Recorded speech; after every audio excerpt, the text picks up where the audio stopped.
Good morning, everyone. Loaded up and we are all ready to go. Good morning, everyone. It is Tuesday, the second Tuesday of 2022. It is Triumph Tuesday. Good morning, everyone. This is Carol Sue, aka Naughty Boss, live with TwoSistas. Hey, good morning, everyone. It's Janis, aka excuse me, Wellness Diva 5.0. Actually, I think today is the first Tuesday of 2022. Yeah, that's what I said. But no, you said second. The second Tuesday. I thought I said the first. Well, if I did, I apologize. I meant to say the first. That's what I was thinking. That's good because it shows that we're both paying attention, which That's is right. a good thing. And it kind of threw me off and I'm like, what? I had that moment there myself. So what are we triumphing over? On the tagline, I put, what is one thing that you want to triumph, excuse me, over today? And I'll turn it over to you for a moment. All right. Well, yeah, Triumph Tuesday is a day where, we may have looked over the past few days. What did we triumph over? Or even, it's a little after 8 a.m. You may have already had to triumph over something. Who knows? We never know that. And how do you go about knowing how to basically see the little pieces? You may not have fulfilled that big obligation, right? Or that goal that you were getting to, but then you kind of reevaluate and you say, well, I might not have done this, but I did this, which helped me triumph not doing that. And that is the whole point of when we talk about being gentle and kind to yourself, we want you to understand that we are all perfectly imperfect. That is the way that it is. We try our best to stay accountable. We try to stay our best organized with our planners, our mindset, our health and wellness. But sometimes outside forces that we know that we can't control either kind of infiltrate their position to kind of derail you or make you aware that you've got to pivot and actually come up with a new plan to still get resolved in what you were doing. That is a triumph. So what does that mean? Well, it could have been that you had all intentions, and this is going to be a very, very simple example, but so you kind of get the point. You had all intentions of saying, geez, you know what? TwoSistas is always talking about making your bed first thing in the morning. And I had every intention of getting to it, had it on my planner, which I know sounds a little bizarre for people, but a lot of people sometimes need to be that specific in their tasks for the day because it helps them stay on track. But also, the whole point of making lists is to change habits. Habits don't just change. Repetition makes your habit change. And for some, they need to write it down. So maybe someone's goal was, you know what, I'm going to start off this 2022, always having that first little bit of success and make my bed. So you've got it on your list. You've read it. You know that you have to do it. The baby starts crying. The husband's running out the door and can't find his wallet, or the wifey, either or. The telephone rings. You forgot an appointment. You all of a sudden you had, a sick child, a sick baby, or maybe you weren't feeling the best. And then you realize maybe midday, oh, I didn't get to do it. I didn't do it first thing in the morning. But guess what? I managed all the other things that made me derail. And I eventually did get to making my bed. That is, you triumphed over that. You didn't maybe do it the time frame that you wanted to because you were juggling a whole bunch of other stuff, right? We can all relate to that whole juggle. We're all kind of clowns juggling through things that come at us, and we're handling those balls as they come. Those are all the derailments of life. And sometimes, obviously, you weren't planning on your spouse or your loved one or your partner losing their wallet or their keys, and you want to assist and help them find that. Help them learn healthier habits as well with that kind of stuff. You weren't planning that, your child was going to get sick or not feeling well, or you had to change a dirty diaper, or maybe you were breaking up two siblings fighting. You weren't planning on those things, right? Those were out of your control. But what you did do is you used the healthy habits of, now I got to renegotiate. I got to reevaluate where I'm at, and I need to tend to those things first. But I did not fall off what my intention was. I just got to it later. Now, the flip side of that could be that you couldn't get to it at all. Just could not get to it all. But What happened was you're still dealing with those same issues, never got to the whole making of the bed, right? But what happened was in the time frame of you maybe helping that spouse find those keys or those wallets, you found something that you had misplaced, didn't know. So A, you triumphed over eventually finding something that you didn't know, because that usually happens. I think that's kind of a funny thing is you're trying to help somebody else find something and then you end up finding something that you were missing. It could have been that in that moment of your child not feeling well, that you had to like put what you needed to do aside, was, you know, that appreciation, that child giving you a hug saying, Mommy, I wasn't feeling so good and I needed you so bad. So you receive that generosity of your giveness and kindness, and your child reciprocated in showing how much that she cares and loves you, that you stopped what you were doing to help that child. So there's so many blessings, and a lot of triumphs usually end up with some sort of blessing. So that's what all Triumph Tuesday is all about. And we embrace that because we actually, even though we called today Triumph Tuesday, you're probably triumphing throughout the whole week. Most people are. Most people are thrown off their schedule, derailed, phone call comes in at the least expected time. And so I had a triumph, actually two triumphs yesterday. So the first one was, you know, being the first Monday of 2022, I also got my dates messed up. Now, see, we you know, as much as we tell you to be accountable, we're sharing, we got to be accountable to ourselves.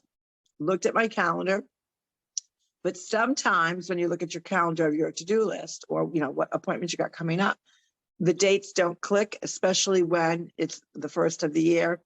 It falls on a weekend, holiday, obviously New Year's, and you get kind of screwed up with your dates.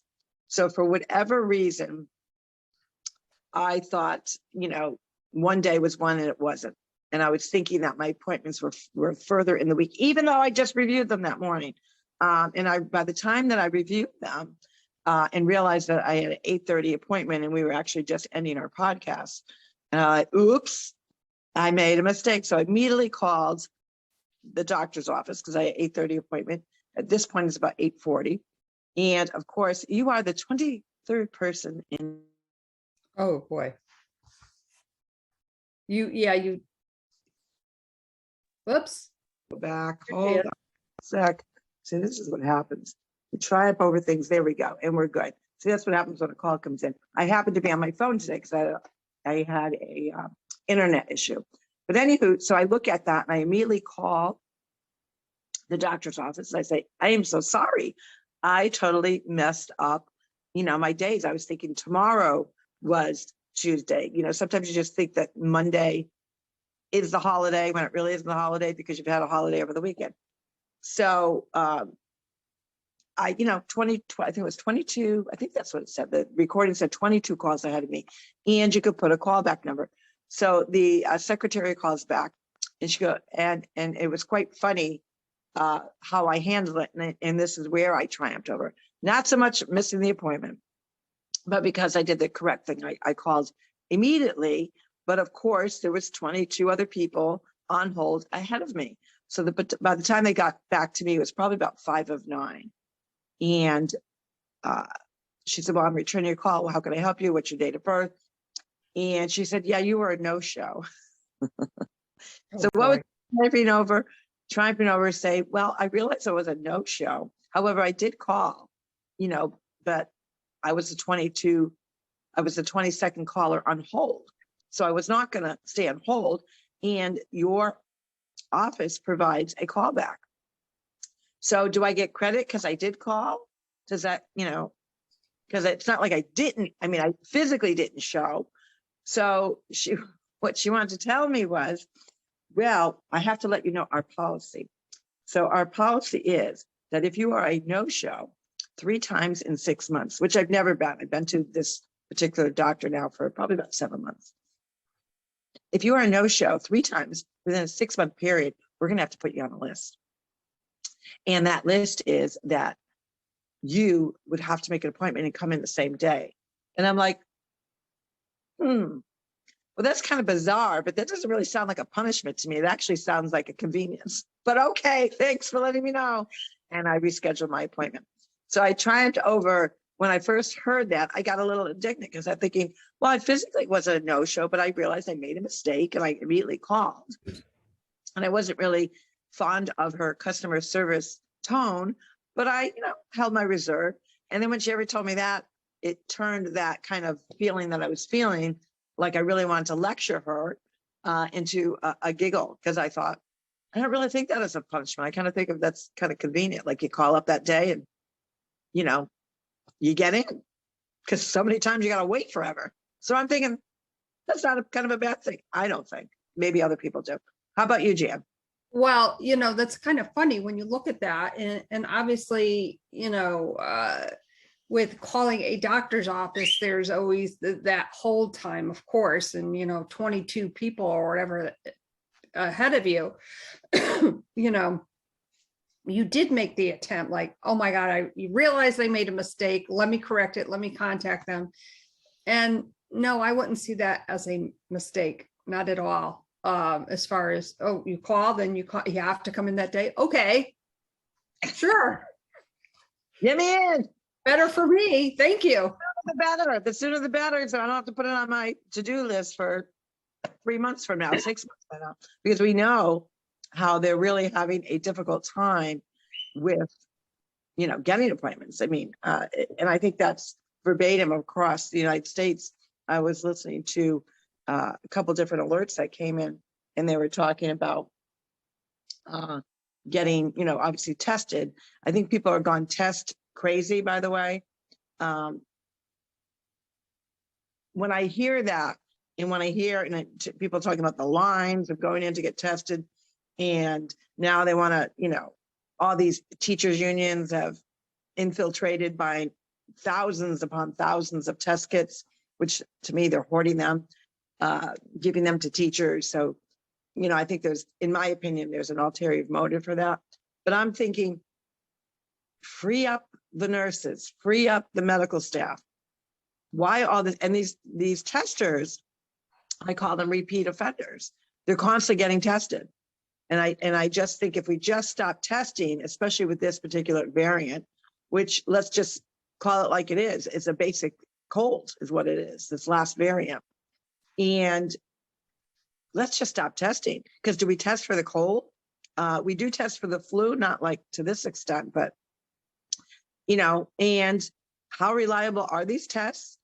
Have these tests been tampered with? There's some speculation on the contaminants and or what's in them. Now you're having a surge of children, which you didn't, let's be real. We are in 2022. We are starting the third calendar year of dealing with this nonsense, because in 2019, don't let them kid you. The virus was here. So for these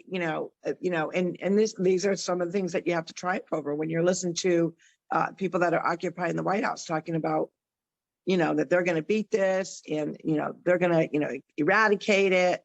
Well, so far, nothing that you've presented has worked, which tells me you can't run from this. You can't run from a cold.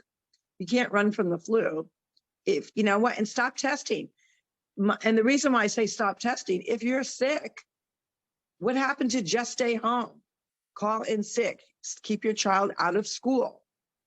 You don't need to go run and get a test all the time. And now where the CDC says, 5 days, adhere to that then. Watch that child's symptoms. Yeah, it could be a cold. It could be this variant. But whatever it is, why would you go out in public to get tested?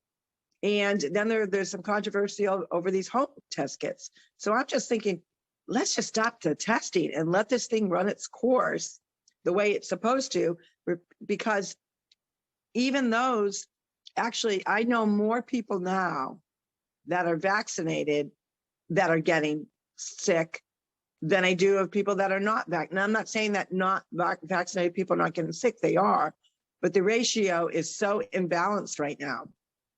And, I had a neighbor, I'm not going to say who the neighbor is, but I had a neighbor that came over. And, one of the questions for our New Year's Eve party was, I can't ask people if they're vaccinated because, it's not the right thing to do, which I agree. But they decided to back out. And I thought, do you really think the vaccination is keeping you from getting? Because it's not, because the people that are in the hospital I know more people now in the third calendar year that have the virus now and they were vaccinated. Way more. Like even when this thing first came out, I knew maybe 2 people that I personally know. When I say no, I know of people, but not that I personally know. Now all of a sudden, a lot of people I know have it, and these people were the ones that got vaccinated. I think I know one person that wasn't vaccinated that got it, but everybody else in this last 2 weeks when it's been on in this, what they call the surge. And, I think let's triumph over that. Let's just stop testing. Well, here's the thing with the testing issue. You have to wonder what social media outlet they are listening to, because that is what a lot of media outlets are pushing. Now, if you were exposed to someone that recently, and I forgot what the days is, if it's 3 days or 5 days, or maybe it was yesterday, that, yeah, in all probability, if you call your doctor, they might say, yeah, you should definitely get tested. But just to be tested. You just wonder. You have to wonder. And again, it goes back to what the media is pushing. So, I kind of asked myself, okay, I understand where people would be afraid or scared or feel that, oh my gosh, I got to go take care of my grandmother and, I got to go get tested. I get that. And I totally respect that. And by the way, we are not medical providers, so we can't, we cannot give you medical advice, nor will we ever purport to. These are just our personal opinions. So I want to be very clear about that. I get why people would be afraid or scared, but where does it stop? Where do you draw the line? And, for instance, with myself reading this book by Kayleigh McEnany, describing a lot of the media coverage, what media news source are you watching? And it starts there, it grows from there. And if they're in that constant fear mongering mode, it's not going to stop. Yeah. It's not going to stop. And you wonder I wonder if the people, for instance, that have voted for the person at 1600, if they're having buyer's remorse. Not that that has anything to do with anything, but, when we are always politicizing every issue, and it's being politicized because certain politicians, and I'm not just talking Democrats, of course, Republicans as well, are pushing a political agenda. What if we just all stop for a moment? And I think we touched upon this a little bit yesterday. Why don't we start talking about the things we should be doing? For instance, getting enough sleep, hydrating well, eating a little bit better, getting some exercise in. And it doesn't have to be some monumental thing like, you need to go and join the gym. That's not what we're saying. One day I was so busy, I was walking back and forth in the house, and I was sweating because I was getting that movement in. It doesn't have to be anything out of the ordinary, but when we go out of our realm, when we're always so focused on gotta get tested. I know and I think part of that is fear. Yeah. You know, I really do think that's fear. And I think that's something that we all have to learn to triumph over, because fear is going to get you nowhere. It's going to keep you in that comply mode. I've got to do this mode. And, you know, I think some point common sense has kind of gone out the window. And there are people that are sincerely in fear. And for that, I say, you know, talk with other people to try to get out of that mindset of fear. And I do understand it's not saying that we're not being mindful of those that fall in those categories. And, you know, part of the biggest category is overweight. So if you're that much in fear of the virus, are you doing something to do something about you being overweight? And you know, there's accountability and everything. That's kind of a hard message to hear, but that's the truth. If you are overweight and you are in fear, are you doing something about you being overweight? Overweight, because being overweight, you should be in fear. You have more chances of more medical issues and more health issues being overweight than you do of this virus. Now, the virus is going to compound that because you're not in a healthy state. Even though your numbers, everyone uses them, oh, my numbers are good.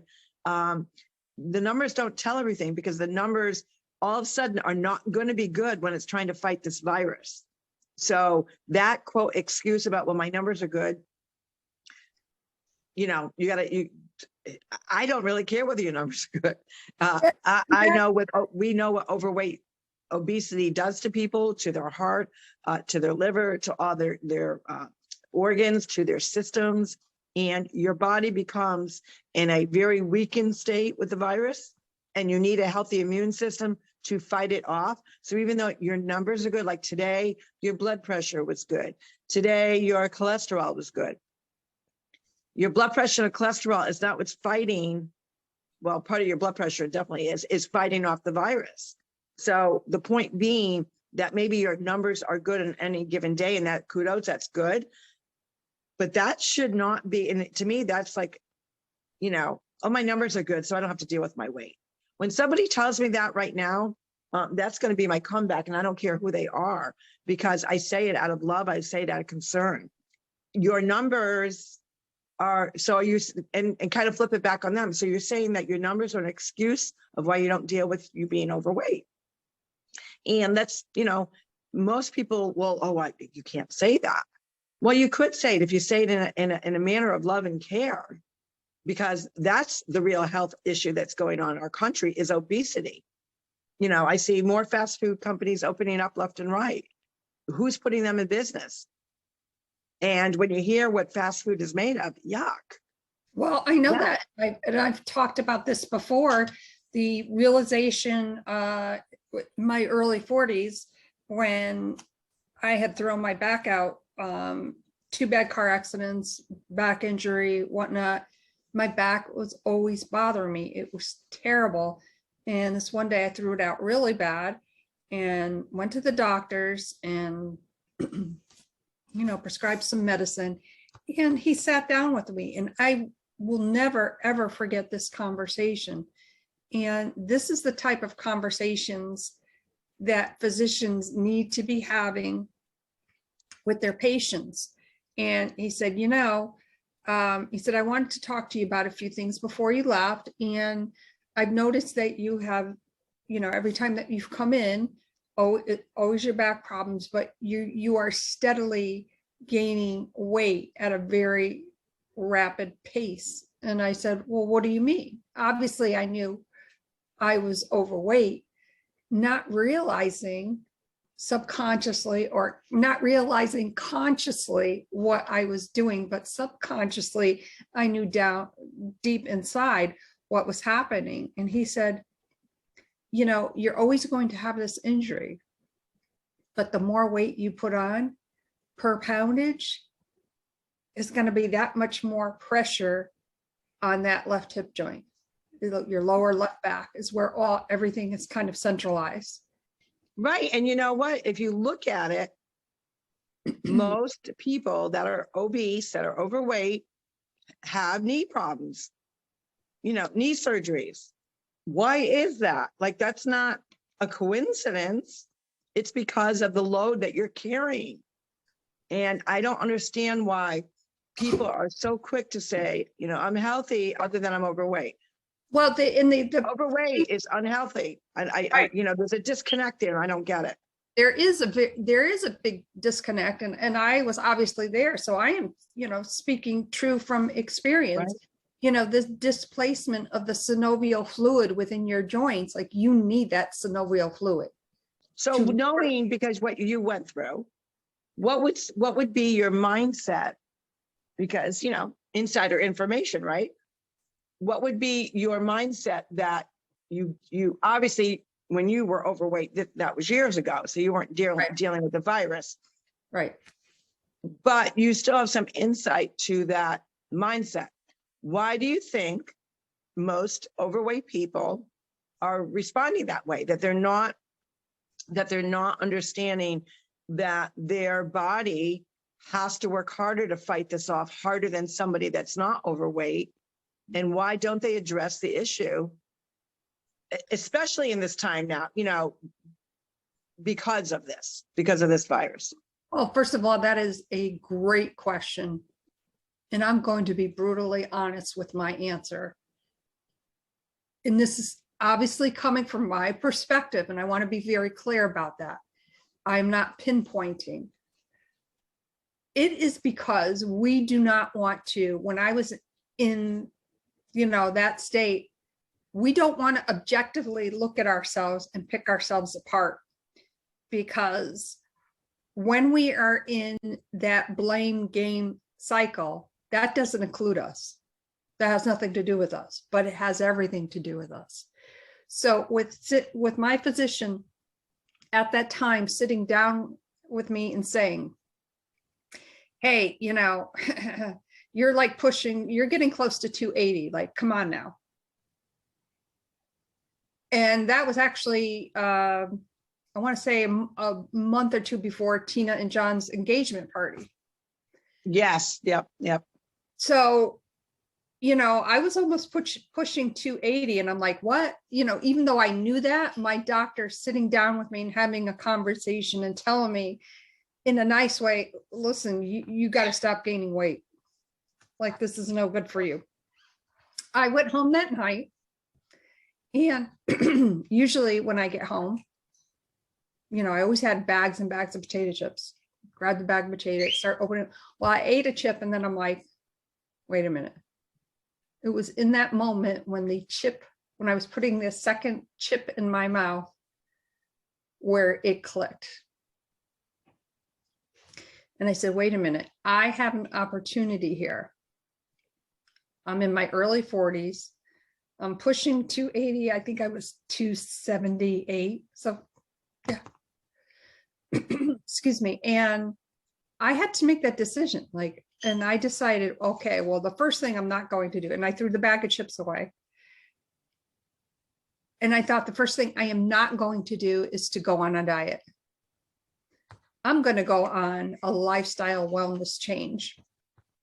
Planet Fitness happened to be opening that week in DeLand. The next day I went there, I joined the gym. The next day after that, I joined Jenny Craig. I was on a mission. I'm like, okay, I can do this. It's going to be really hard.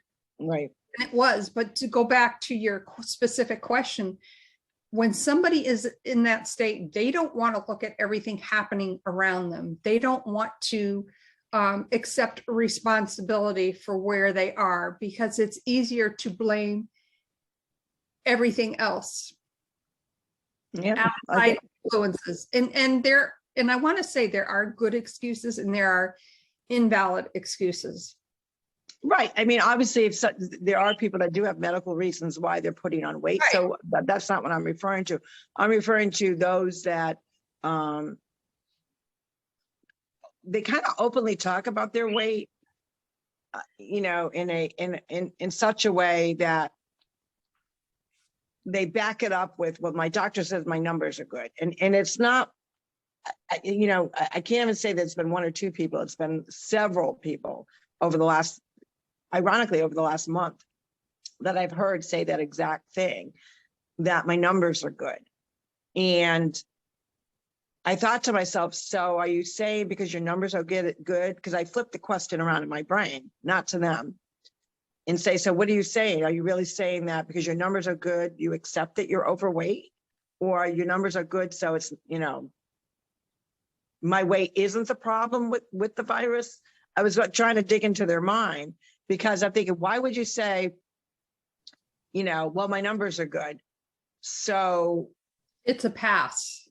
It's a yeah, pass. I It guess really so. is, because when somebody says, Oh, hold on, I gotta go for 1 second. Keep talking. Just Okay. someone's at the door. excuse me. So when somebody says that their numbers are good, it is a fail-safe way to put the blame or just rest that information elsewhere and not deal with the underlying issues. You have to look at something like that as a way to change your habits without going crazy. So what do I mean by that? Because we're talking a lot about being overweight, and and I shared with you that I was pushing 280. That was a hard pill for me to swallow. That's a hard pill for anybody who is in that predicament to swallow. But when you can objectively look at yourself and say, okay, my numbers are good, and I'm so thankful for that, but I really need to work on my overall wellness, because guess what? Somebody whose numbers are that good the next day could have a major heart attack, and somebody who's in excellent health, the same thing can happen. Exactly. But the difference is the person who is more healthy and survives that heart attack is going to survive it much quicker and much better, typically, than the other person. So I had to ask myself, okay, why am I not being objective? What can I do to help myself? Like, nobody else can do it for you. Right. And if you're sitting on the couch watching, excuse me, all of the diet commercials coming on, it's not a quick fix. It's not a quick fix. And when I look back on my journey, I can tell you probably the hardest part of my journey has been keeping the weight off. The actual part of changing my lifestyle was so much easier. And obviously, I'm looking back at my journey. Going through it, it was very hard. I can remember that first Thanksgiving at Claudine's house, and, everyone's, the plates and whatnot. And I had my little Jenny Craig thing. And you know what? It kind of felt weird, but it felt weird in a good way. And I remember Victor saying, that's all you're gonna eat? You're eating like a bird. I said, this is all I need. So the way I look at it is, Right. it comes from being totally honest with yourself. You have to be totally honest with yourself. Right. And I think that is the hard piece for many people, because, even I was looking through old pictures from my 40s to where I am right now. And I'm like, I don't ever remember, because in my 40s, I was at my heaviest. Maybe the way I carry it, but, I can always tell by my face. That's a given. And I'm thinking, I don't remember ever being that heavy. And of course, we all know that, pictures, depending on the angle, sometimes you could be in the best shape and still, someone's taking a picture of you and the angle is just, a weird angle and doesn't show your best side, or you look heavier than you are. So we know that happens, that does occur. But when you're being brutally honest with yourself and you go through that and you say, wow, you don't realize. And for a lot of people, they probably don't. So what I tell people now, and I talk to customers, I say, pull up, a few different pictures from, depending on your age bracket, 30s, 40s, 50s, 60s, whatever it may be, and see if you see a pattern. Look at your face. Your face is a telltale sign of how you feel emotionally and how you feel physically. And I look at a picture of when I was 49 years old, I looked exhausted, very bloated. And, I could picture, because our mom, had heart disease. She was, I want to say maybe 5'10". So she was a taller woman, but she was, big boned. And she had dropped a lot of weight in the early 80s. And then she slowly kind of put it back on, to the point that she was very, very bloated. And when I look back to, got a year and a half when I'm at her age bracket when she passed away, and I look at, the lifestyle, and, her organs were failing her because she was putting on a lot of water weight and bloat because her heart wasn't working. Her heart was pumping harder. And that mindset. So you can really tell someone's, kind of get an insight to their mind just by looking at pictures of their faces over those time periods. And where, when you start to say, wow, like, because a lot of people, like you said, 5 pounds here, 10 pounds here, all of a sudden it creeps up on you. And that's why I still go back. I threw out that whole mindset of waiting till New Year's Eve, like everyone does. Wait for New Year's, the New Year's to start that new you. Throw that garbage and those, that's all commercialism to get you to buy into some program, or what. And I'm not saying that all programs are bad, but I'm saying if you're not dealing with the mindset, to take on this journey, because you have to have a certain mindset. Like you said, something just clicked when you start to eat that second chip. Something clicked in your mind. Don't do it because it's New Year's. Don't do it because you feel like, oh, people are pressuring me to get my weight off because of the virus. That's the wrong reason to do it. I mean, you should be doing it. That should be kind of maybe that's the spark, but that shouldn't be the reason. If you don't change the mindset, because the habits have to change. The habits aren't going to change unless you have that right mindset to know that, like, this is not only the right thing to do, it's what I have to do. I have to get healthier. You're blessed with one body. Who is depending on you? Who's going to help you through this? Ultimately, it's the person that's the reflection in the mirror. That's the person that you owe that conversation to. So, I mean, it is a struggle. I know for people, weight loss is not the most pleasant journey to go on, but I think it's a moment where you could rediscover the capabilities that are deep within you to persevere and say, I'm going to do this, and I'm going to do it for me. I'm not going to do it for anyone else out there. I'm not going to do it because the virus is out there. I'm not going to do it because, people are telling me to do it. I'm doing it because I want to feel better. I want to change my bad habits. I'm tired of this roller coaster of, dropping 20, gaining 30, dropping 40, gaining 10. Like, I don't want to do that anymore. I want to find what is the trigger or what is the disconnect of why I keep on this hamster wheel. And I think once you do that, and that's what I had to rediscover over the last, 7 to 9 months, was I'm on a great nutritional program, but where's the disconnect? And the disconnect was I wasn't partnering the lifestyle truly. I did it, intermittently, but not changing the habits. And I was making the nutritional program work harder. So that was doing a total disservice and a disservice to myself, because I wasn't changing my mindset, which helped me change the habits. And it's not easy to do. It is something that you have to triumph over. But it is Tuesday. It's Triumph Tuesday. What are you going to be triumphing over? What little thing, and it can be a little thing. That's why I always come up with, don't disregard the little things. Yeah, if the bigger things happen, kudos. Amen. That's awesome. But let's not forget the little things that we do triumph over, because those are the stepping stones that are going to help us to get to that bigger goal. Don't you think, Jan? Absolutely. And I refer to it as the yo-yo weight gain. And I named this it was probably my third trip to Planet Fitness, where I was kind of like talking to myself, Jesus Christ, gain 10. Yeah. Oh, yes. Lose 10, gain 20. I was having this internal dialogue with myself, and I'm like, oh my God, I'm suffering the catalyst of then some. So I called it the CTS. So whenever the CTS dialogue came up, I'm like, okay, well, first of all, we are not going there again, not going there.